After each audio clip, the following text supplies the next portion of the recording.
Welcome to Eternal Paradigm. Together, we're uncovering human experience by exploring physical, mental, emotional, and spiritual stories. With me, your host, Urmi Raval. Welcome to the Creativity series, where we explore creativity as a human experience. Hello, welcome to Eternal Paradigm. I hope you're enjoying your journey to find you. So whether it's good morning, good afternoon, or good evening to you, wherever you are in the world, thank you for joining me and my guest in this episode. And this is now the third episode in the Creativity series. So thank you for joining us. It's incredible to be going on this journey with these immensely amazing guests. And before I head into what the episode is about, I just wanted to give you a quick heads up on a few things that are happening. Now, you may kind of start to feel that the beginning of every episode is turning into an absolute state of repetitive, boring repetitiveness, basically. Unfortunately, that's kind of how it goes. I've been going to podcast school, and you have to do the repetitive stuff because people are used to that, okay? Because you listen to radio stations, you listen to news, which is on like this cycle. It just goes on. So here's me doing my spiel in that same vein, really. Although I do try and mix it up every week in case you hadn't realized. It's like if I remember to say something, it will get said. Otherwise, it just won't. So that's me keeping it real. Okay. This is a podcast. It's not a slick radio operation. It's a very personal thing. And the stars of the podcast are the guests, and the superstars are the listenings. Are the listeners even. You can see, this is what I mean. Me and polished. Anyway, so here's the spiel, guys. Head over and check out the Eternal Paradigm Facebook page. We have a growing number of people who have joined us. So you can find the Facebook page. Retract. Let me just retract. See, none of this is scripted. Okay, so head on over to the Eternal Paradigm Facebook page, number 1. There you will see updates on the latest posts and just Eternal Paradigm podcast news. That's point number 1.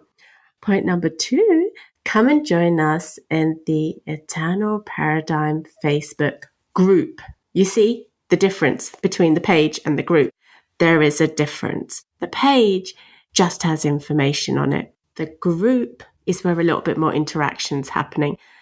And when you're in the group, you'll kind of know what I mean about the type of interaction. It's a safe space to be in.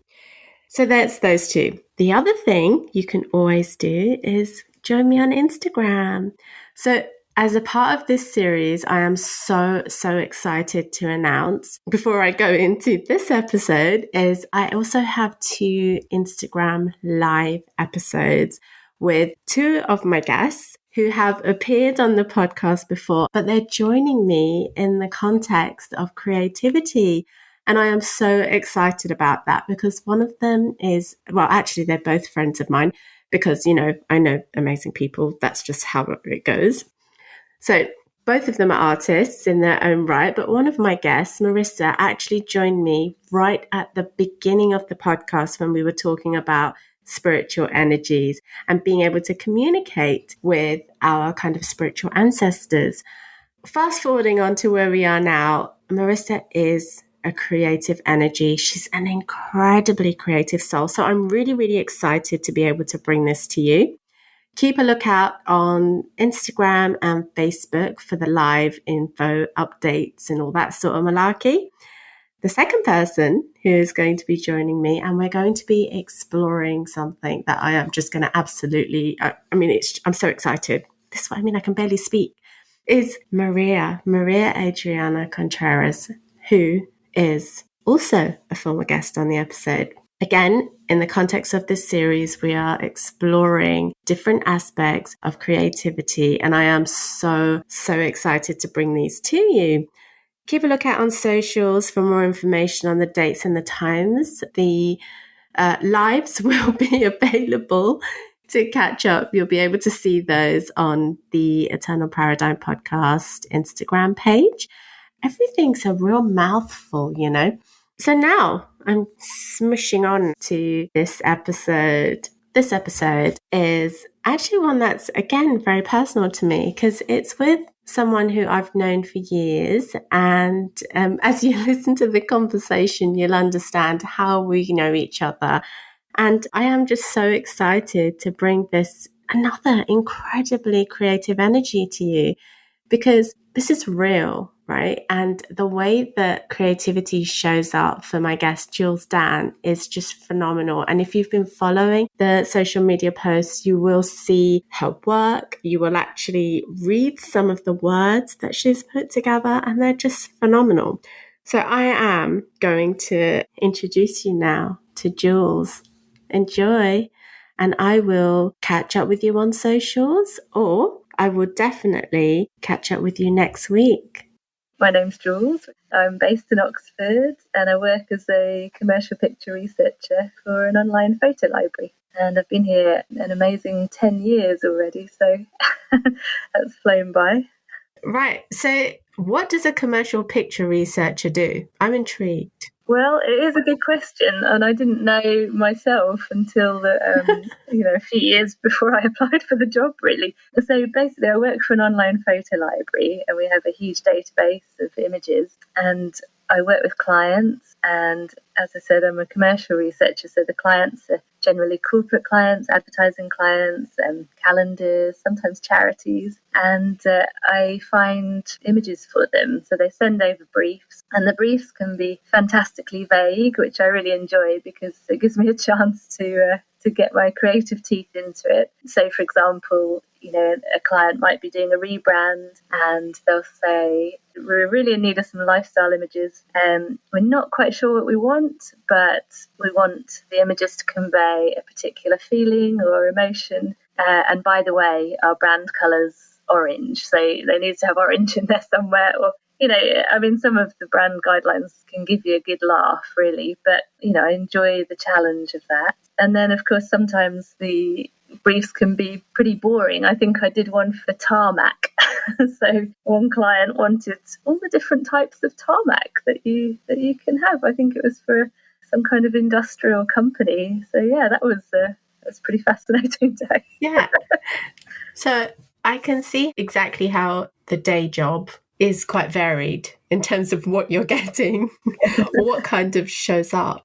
And I'm sure tarmac did have kind of interesting points, and it was probably a learning experience for you. Oh yeah, it was a learning experience, absolutely. And I do really like having the challenge of finding the right images for the client. We use keywords to search the massive database, and you get to know particular photographers' work and particular contributors, and so you can search for those particular styles, really. I mean, that's the thing that I love, really, is just exploring the visual language, and not necessarily for the tarmac, a bit of tarmac's a bit of tarmac, but more for the more open briefs where they're particularly looking for a specific type of lighting or type of feeling. And yeah, that's the interesting part of the job, really, and that you don't know what you're going to get each day, so that's also good. So I feel pretty grateful that I've got work that I enjoy. That's quite rare, really, and it can be very deadline orientated, which can dampen the creativity slightly, but that's the corporate world, isn't it? That's the commercial world. What's interesting about that, Jules, is the fact that we live in a digital age, and pictures are so powerful, but like you said, they fall into a brand concept, colours, feelings, emotions. And so it's such a big kind of thing that we do overlook. I mean, we're surrounded by images and we don't probably put much thought into how that image got there. So it's amazing to hear that, you're kind of one of these people behind this whole, so that's good to know. Good to know. I mean, the whole tarmac thing aside, it's okay. Yeah. We'll put that aside. I mean, as you're saying, we're in a digital world, and it can be quite overwhelming, I think. And, I was thinking about this earlier, that especially in lockdown, we're surrounded by screens. I'm talking to you now on a podcast, and we had a Zoom chat the other day, and everyone's working from home and generally with their screen. And obviously there's wonderful things with computers and the digital age. You can be anywhere in the world and connect with your office and your colleagues and work. But I think for me, getting into the tangible physical material of drawing and painting, we were chatting earlier and I was saying that I have been working in that area just as a hobby really over the last few years. And I think it's probably a reaction to that screen-based stuff and just wanting to get into the physical really. Because as you know, I was a photographer in London, when I was working with you. And again, that had the screen-based element when you're editing your images. And obviously that's how I got into picture research, is through that photography experience. But yeah, I've found myself sort of wanting to go more into my roots, I guess. Yeah, I totally get that. And so exactly like you said, having to just be on the screen has made you realise that the actual physical, the touching of different types of paper and exploring with different colour. So let's talk about creative expression, because you're here and you're talking about you and we're talking about creativity. So what does creative expression mean to you? Well, it's a big question, and I think it's very much personal to everyone, really. But for me, I would say that creativity isn't just about whether you can draw or about the finished result. I'd really say it's very much integral to the human experience, and without wanting to sound too pretentious, living is a creative experience. And I really think that there's ways that you can tune into this. And throughout my life, I have certainly been disconnected and reconnected to my creativity. And I think some of it is to do with, how you're feeling in yourself, whether you're feeling stressed. I mean, stress is never really a good thing for anyone. But I think, yoga for me has been a good way to connect back to myself. And historically, throughout childhood, I've always been a daydreamer and escaped into my imagination. In fact, I found reality quite tricky at times. And who doesn't want to escape into their imagination if they're faced with sort of a boring day as well? And I think encouraging that is a good way to tune into your creativity, allowing your mind to wander off onto tangents, which I am quite good at. I apologise in advance. And also just visually as well. So tuning into your senses and noticing the world around you. So being aware of patterns and shadows and, light and dark and just things that you notice in your world, in your everyday life. And these things might inspire you, and just allowing yourself to be inspired by the things you see around you. Obviously, you've got natural leaning one way or the other, personality-wise. I mean, did you find you were quite inquisitive as a child? Yes. You're journalistic. Yes, I think you're right. I think everybody has a degree of leaning towards something, but I totally agree with you. I think personally, our default mechanism is creativity. Yeah. I think it's how we're all wired, but over time we become faced with reality that kind of rewires us in a different way. And for many of us, I don't think that rewiring serves us. Yeah, it's so true. And, you just have to look at children. I know it's a bit of a cliche to say, look at the way a child sees the world, but they're so fascinated by everything. I mean, it can be frustrating when we're in our real world and need to get to work on time, and, your children maybe stop and look so closely at something in nature and they're like, wow, look at this amazing stick. It looks like a parrot, which is what my daughter said to me the other day. And, she carried it around for 3 days and pretended it was a parrot. And it was quite a stretch of imagination, but to her, that stick was definitely a parrot for a while. And yeah, you do forget how to just be in awe of the natural world or things happening around you. And I think you've got to retrain yourself many times throughout life. As you say, the realities of life can sort of overwhelm us, and we follow the clock. Yeah, that is not necessarily conducive to creativity. Yeah, I think also, I actually wrote something down about flow. Flow is a bit of a buzzword. at the moment, of course. And I think that is also very much a part of accessing your creative world. So it's that non-thinking part of the brain. Well, non-thinking, obviously, you have to think, but not overthink. I think it's accessing the subconscious mind, really, and just losing yourself in whatever materials you're using, creative-wise, and hopefully just bypassing that overthinking worry part. I mean, have you ever played pool? Yes. So, yes.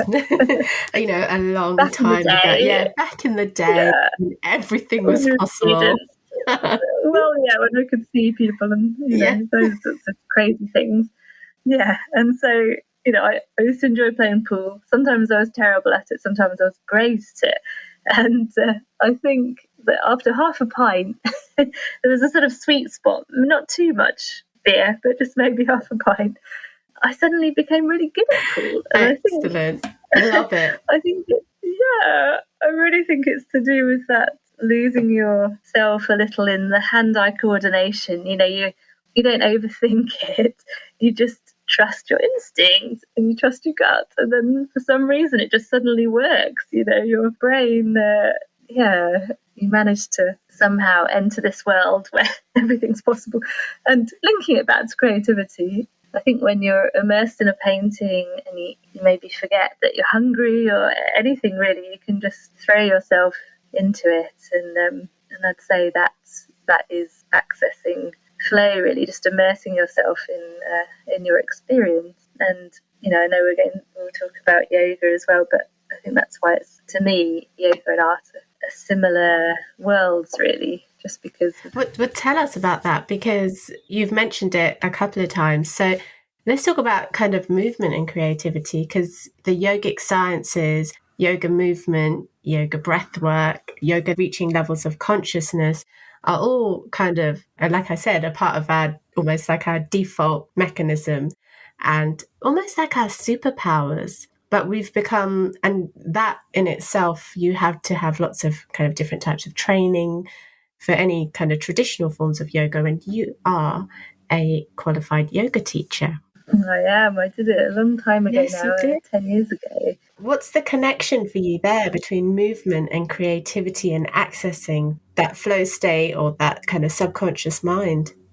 I think for me it's a combination of elements. Obviously the physicality of yoga and also the physicality of creating an artwork.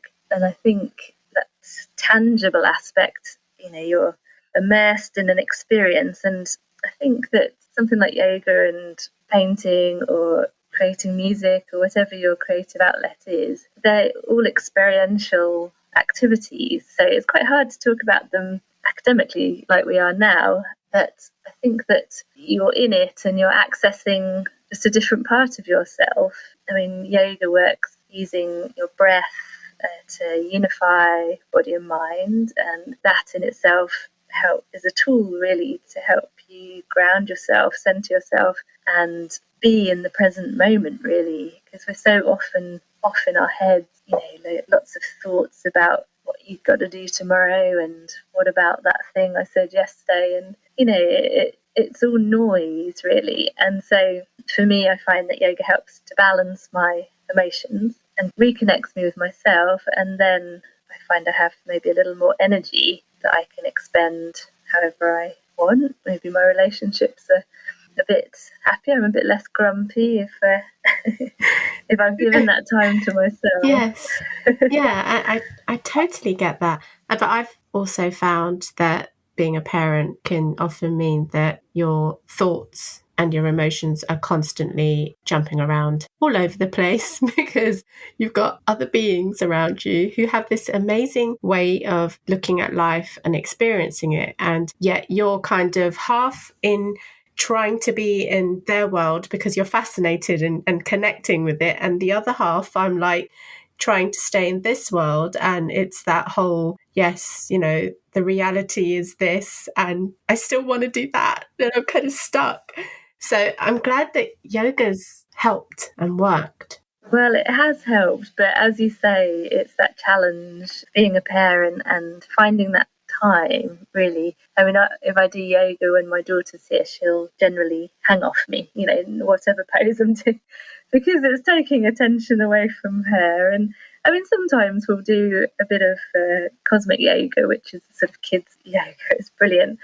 So we did that over lockdown quite a lot. But of course, it's not, it's fun, but it's not necessarily the kind of nurturing, quiet time that you might need. Yeah. Yeah. So it's generally a lunch hour. Now she's back at school. I'm able to do a bit at lunchtime, or sometimes I'll go for a run and just find myself in the local park. Being surrounded by nature is just so helpful for your mental state as well, isn't it, really? Absolutely. So I really want to get to the nitty-gritty of Jules, because you've talked about the photography side and you've talked about where that kind of started, what you're doing now. But I'm really interested in what you've been doing in lockdown. So talk to me about your actual illustrations and your children's book stories, because this is what I absolutely love. And I'm so excited to be able to share the images that you've sent over. So tell me. Thank you very much. That's really lovely of you to say. Yeah, so I was very lucky last year in the sense that I was furloughed, and obviously there was a time when the schools were closed, but I had this very indulgent time to myself when my daughter was at school and I was furloughed, and obviously there was a little bit of worry about job security and things, but I thought, okay, this is a good time to maybe have a little dabble at illustration. I'd had a few ideas for various children's books, as I think half the world possibly has a go at a children's book, all the celebrities. But, I thought, why not? Let's have a go. And so I knew the illustrations would take me a little bit of time, and I set aside some time to do them. So yeah, there was a couple of books, one called Sammy Shy Snail and one called Albert Elephant. I worked with watercolour and pen, making those little drawings. And yeah, it's funny because my student self, I did an art degree, would have laughed at my watercolour because, it wasn't really very cool to work in watercolour. I think when I was a student, I was doing photography really in my final year, but the previous years I was working with acrylic, massive canvases and things, and splashing it all around and getting messy. But of course, I had a limited amount of time and I've got a limited amount of space in my house, so I had to be quite neat. So the environment really just informed how I was going to work. So yeah, watercolour and pen, and I've sent some of those off to publishers just for fun. Good. Yeah. I actually got a commission as well over lockdown. Oh, amazing. It was someone who wasn't able to see their granddaughter who had just been born, and they wanted a piece of work that would illustrate her heritage that they could give as a gift, basically. And it was quite a different type of work that I'd normally do. There was quite a lot of building illustrations, so I had to be quite precise with the kind of images of the buildings and towns that were featured in the painting. I really enjoyed having a brief, really, and obviously a focus over that time. It was really wonderful, especially mental health-wise, feeling that I had a purpose, really.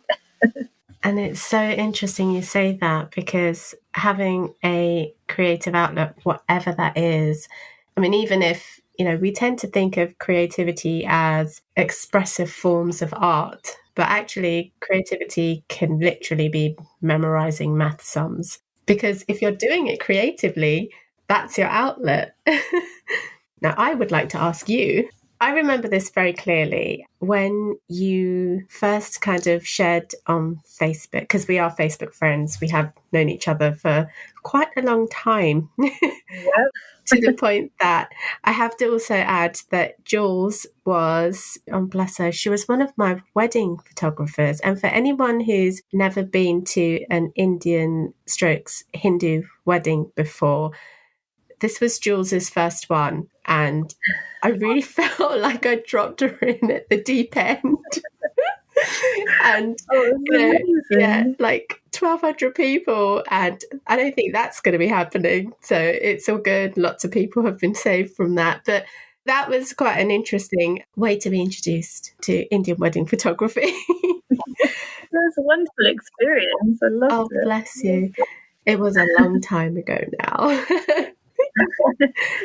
Well, yeah, it's scary, isn't it, how quickly time goes? But Yes. I mean, I really remember, I felt really honoured actually to be in that world and invited into that experience because, that's not my heritage. So I didn't really know about the rituals. And yeah, it was wonderful and just so colourful. And yeah, a bit chaotic, like you said, 100 A bit chaotic. Although I was occupied on the day and it was like, oh, okay. But but it was a good experience. oh, Thank you for it was fun. But we're coming back to you again, and like I said, it's on Facebook. When you basically announced to Facebook family and friends that you were pregnant, and you wrote a poem, and I remember this poem. And when we spoke the other day, I have asked you to read the poem because I just absolutely loved it, and I was literally like, connected with it so much. So if you're okay, would you read the poem? Yeah, I'd love to. It's here in front of me. Yeah, so I'll read it and then I'll talk a bit about it if you like. Okay. So life is tenacious and defiant. Life is not gentle. She is strong, wild, and determined. She will fight and scream to clasp and hold on to existence. She clings to this lifeboat, buffeted by swelling tides, an immense ocean, yet she holds on like a limpet. She has fiercely staked out a square millimetre the size of a toenail from which to grow. She is barely a whisper in the air, as insubstantial as a dust mote caught in the light. Yet she has the strength of 1,000 suns, the power of the north winds, and 1,000,000,000 years of crashing waves, for she has the whole force of nature behind her. Unarguable, unapologetic, unthinking. There is no fence-sitting, no room for halfways or shades of grey. Like the eternal crashing of waves on a beach, life is. Yeah, so I wrote that. Amazing. Love it. Yes. Thank you. What was happening at that point? Well, I'd recently found out I was pregnant and I couldn't sleep. There were loads of thoughts and emotions just tumbling around in my head. And it was just cathartic to get the immensity of the feeling down on paper. Anyone who's a parent or has had this experience knows, saying it's a big thing is sort of an understatement, really. And, there was just so much emotion there, happiness, awe, a little bit scared, all wrapped up into one. And I think poetry isn't necessarily my natural creative outlet, but I think sometimes there's just things that just don't make sense in the real world, and there's things that are rather difficult to express through regular language, which can be quite limiting. And so, yeah, I think really art forms connect more to feeling, maybe, well, certainly music, painting, and poetry all seem to lend themselves as a sort of conduit for complicated feelings. And, I just wanted to get that feeling down on paper, really. And I think concepts like love, obviously, classically, it's always cropping up in songs and art and poetry. And I think the same with grief as well. I actually wrote a poem for my grand's funeral as well, just trying to express all that feeling. And I think it's cathartic, for me, art in that way, expressing yourself. It's a way of sort of exploring those feelings and hopefully coming to understand them in a way for yourself, really. And I wrote the poem in the middle of the night, and I don't think it's a coincidence, really, that creative ideas often arrive at a point between consciousness and sleep, because you're allowing your dream state to take over. Your subconscious mind is waking up, and I think that's possibly where these creative ideas brew.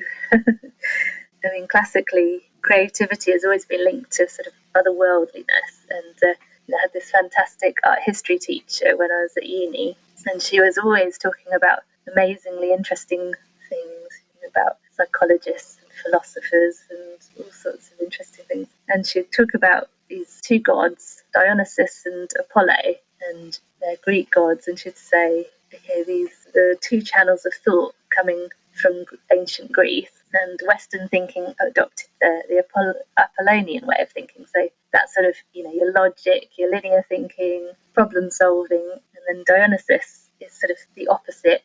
His realm is the subconscious and the dream world and the primal and the animal.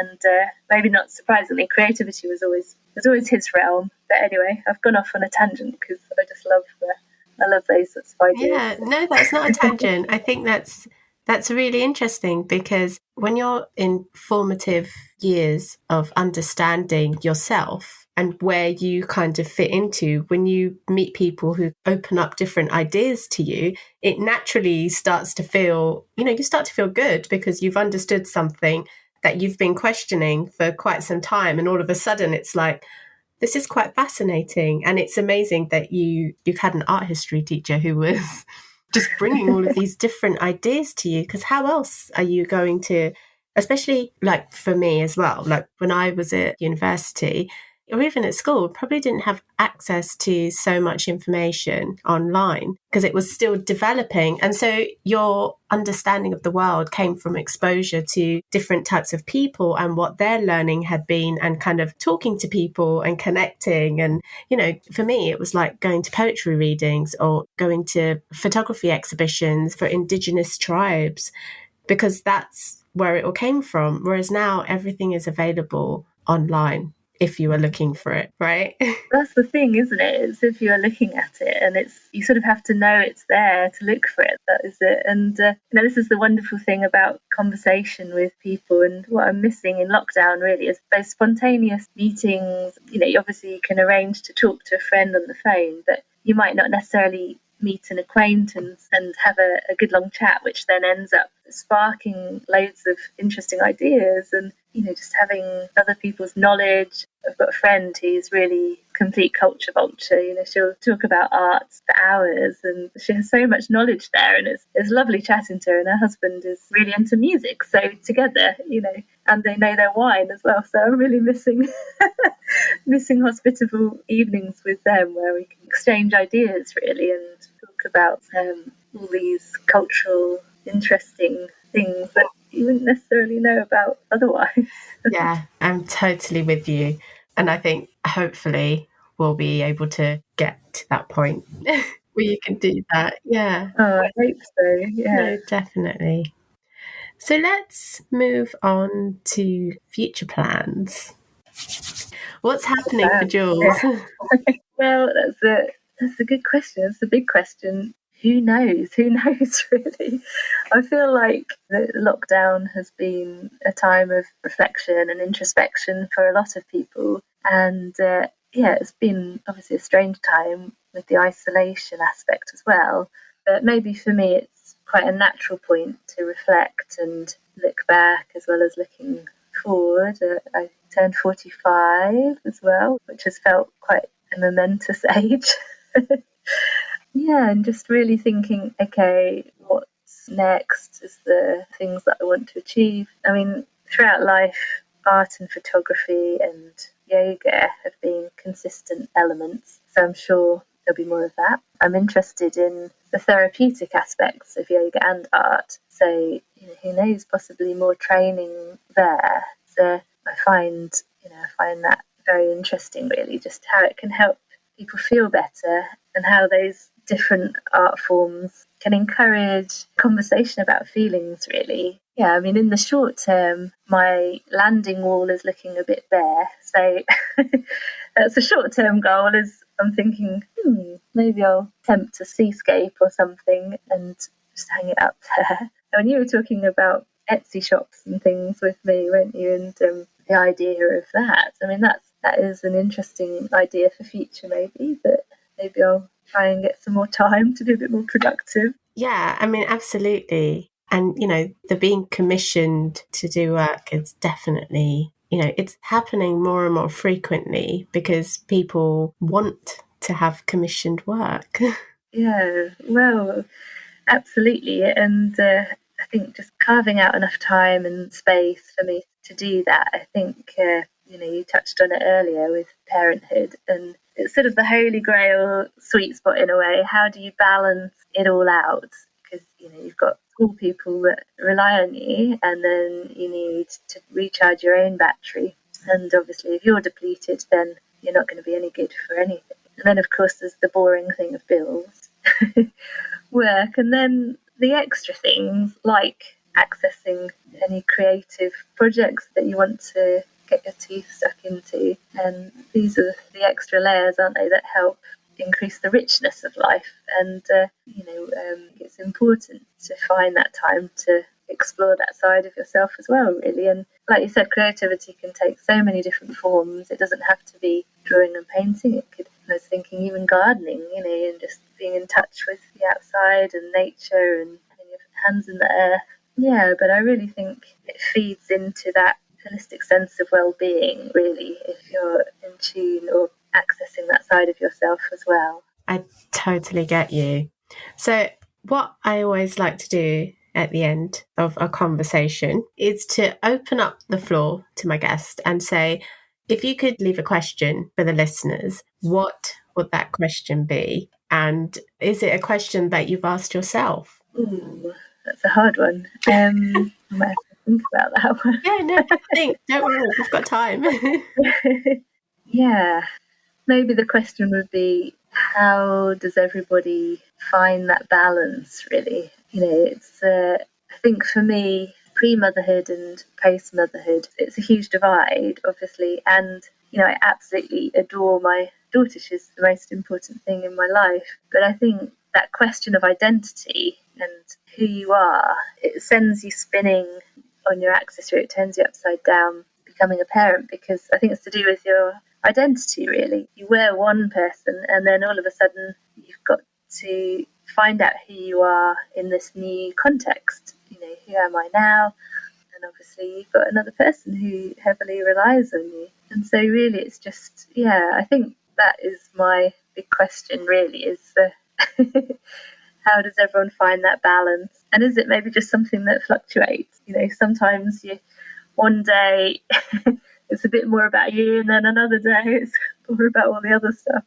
I know Ariana Huffington, she's got a book out, I think it's Thrive or something like that, and she was saying, well, you can have it all, but you can only have 3 things in that day. So, you can make a nutritious meal, you can do some art, or do something for you, and you can work, but there's no time to really play with your child, or another 3 things on another day. You can play with your child, get takeout, and pay the bills, sort of thing. So maybe it is just a little bit of everything each day.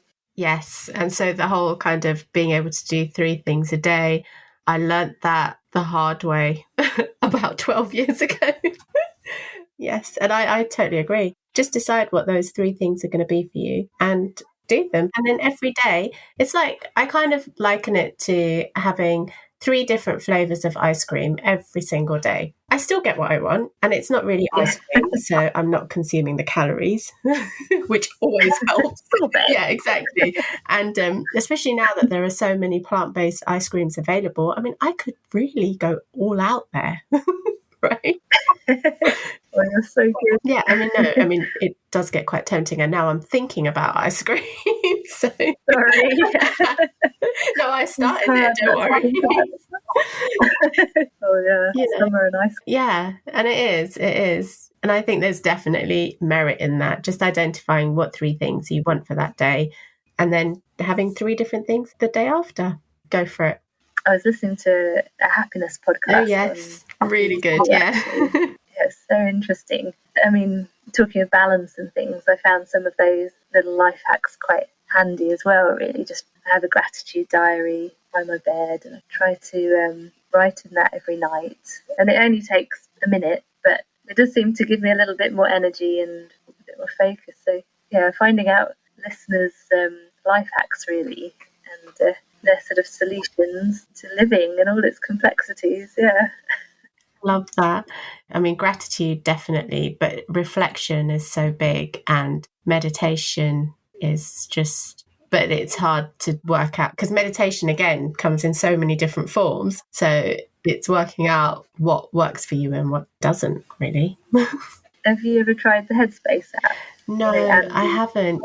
So this whole app thing keeps coming up because people keep saying to me, oh, you should be recording these meditations on these apps or whatever it is. And I'm like, I haven't really thought about it, but I do in my practice in coaching and creativity coaching and through RTT when I'm practicing, I am running clients through deep visual meditation, deep visualizations, and everyone at home is just used to hearing my voice. They actually say, oh, she's putting on her radio voice again. We better be careful.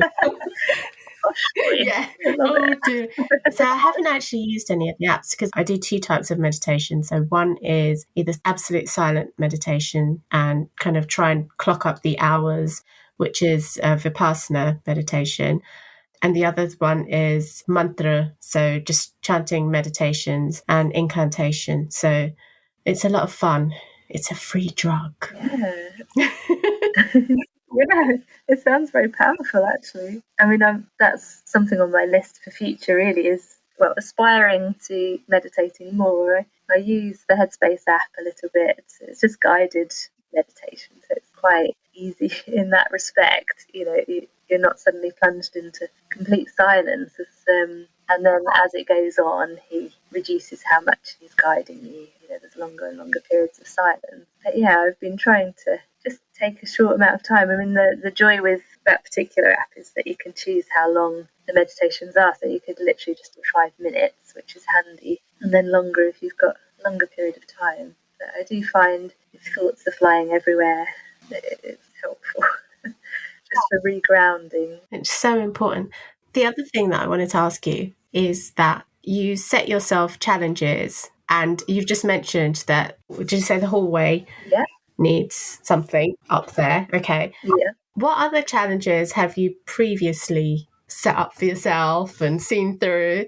And what other things do you think that you will be kind of submitting work in for different types of events, prizes, competitions? And I want to know. It's a good question. Yeah, I do like to set myself little creative challenges and say I have entered. I didn't actually enter a book competition. You had to write the first 5,000 words for a book, and the brief was that it just had to be a positive story about a single parent, and that's a subject close to my heart, and I thought, why not? I'd quite like to have a go. So it was a story about a mum and her daughter, no relation at all, no link, and she loved travel, and she was thinking, right, I'd really like to go on some adventures with my child. And it was just exploring that idea, really, of what would happen, really, if you took a very young child and just yourself off for some adventures, and maybe doing some hitchhiking or some camping and seeing the world, and who would you meet, how would it look. So that was fun, and I sent that off. I actually travelled a lot in my 20s, so it was me kind of revisiting that, really, as well. And then I've entered other competitions, just a small one called the National Portrait Awards. One enters that. Yeah, it's just a little one. So I think just giving these things a go, it's very easy to think, oh, well, I'm not good enough. The standard is just so high. And it is, of course, it's incredibly high, but that's no reason not to have a go, really. And, I took a week off work and just focused on the painting and sent that off as well. That was off my dear sister. So now there's a massive portrait of her in my mum and dad's house, which may be a bit weird, but anyway. But that's so cool. And so do you think this year you will potentially look at what else is possible for you? Yeah, I think so. And, you mentioned your RTT, Marissa Peer, and, I've been reading a little bit about that sort of skill set where you look at your own thoughts, really, and you're trying to become more aware of your self-talk. And, that's certainly a project for myself. I think trying to encourage more positive thoughts, kinder thoughts. I know I'm not alone in that, really. Just, being nicer to yourself. And I think building that within yourself will then hopefully translate into the external world. And that's my project, really. So self-development in that respect, and feeling confident to go enter more competitions or possibly work on some more children's books, illustrations. That would be quite an interesting area to explore. And yeah, who knows? Maybe I'll have hundreds of commissions after this. Absolutely. Incredibly busy. Yes. Yeah, to hire a nanny. Yeah, exactly. So, Jules, with that, I'd like to round up and say thank you. Before we go, is there anything that you'd like to say or add, or anything kind of last thought, last reflection? I think that's it, really. And I just want to thank you for giving me the opportunity, really, to talk about myself for so long, really. And, to push me out of my comfort zone, actually, because I was a little bit nervous about doing it. So, especially in lockdown when everything's so samey, it's been really nice to do something different. Good. I'm glad. It's always good to go out of your comfort zone. Yes. Thank you for listening to this episode of Eternal Paradigm.